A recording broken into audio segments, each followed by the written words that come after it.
কারা নারীর বিচরণকে খারাপ চোখে দেখে, কারা সীমাবদ্ধ করতে চায়, কোন গোষ্ঠী সীমাবদ্ধ করতে চায়, আমরা সবাই সেটি জানি। এবং সেই জায়গা থেকে আজকে আমরা বেশ কিছু দাবি প্রফেসরকে দিয়েছি। স্যার আমাদের কাছ থেকে কিছু সময় চেয়েছেন এবং স্যার বলেছেন যে স্যার বিষয়টা দেখবেন, এবং আমরাও বলেছি সেই নির্ধারিত সময়ের মধ্যে অভিযুক্ত যারা শিক্ষার্থীরা রয়েছেন তাদের বিরুদ্ধে যদি ব্যবস্থা গ্রহণ করা না হয় আমরা পরবর্তী কর্মসূচি ঘোষণা দেব এবং একটা নিরাপদ নারী বান্ধব ক্যাম্পাস গঠনের লক্ষ্যে যা যা করা দরকার আমরা আসলে আজকে শিক্ষার্থীরা সেগুলো করবো বলে অঙ্গীকার নিয়েছি। তো আমরা 3টি দাবি আজকে প্রফেসরকে দিয়েছি। সেটি হচ্ছে উল্লেখিত যে ঘটনাগুলো ঘটেছে সেগুলো নিরপেক্ষ তদন্ত করে দায়ীদের বিরুদ্ধে যথাযথ ব্যবস্থা নিতে হবে।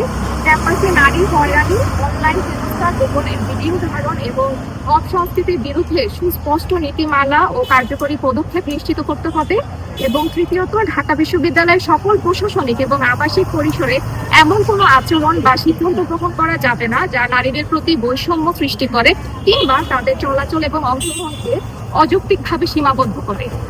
এবং আজকে আমরা যারা এখানে নারীরা উপস্থিত আছি, আমরা ডাকসু এবং ছাত্র সংগঠনের এবং সাধারণ শিক্ষার্থী সবাই মিলিয়ে আসলে এই কর্মসূচিটায় অংশগ্রহণ করেছি। আমাদের বিশ্বাস এবং আমরা যদি বলতে চাই যে বিশ্ববিদ্যালয়ে কারো ব্যক্তিগত মোরাল পুলিশিং এর জায়গা নয়।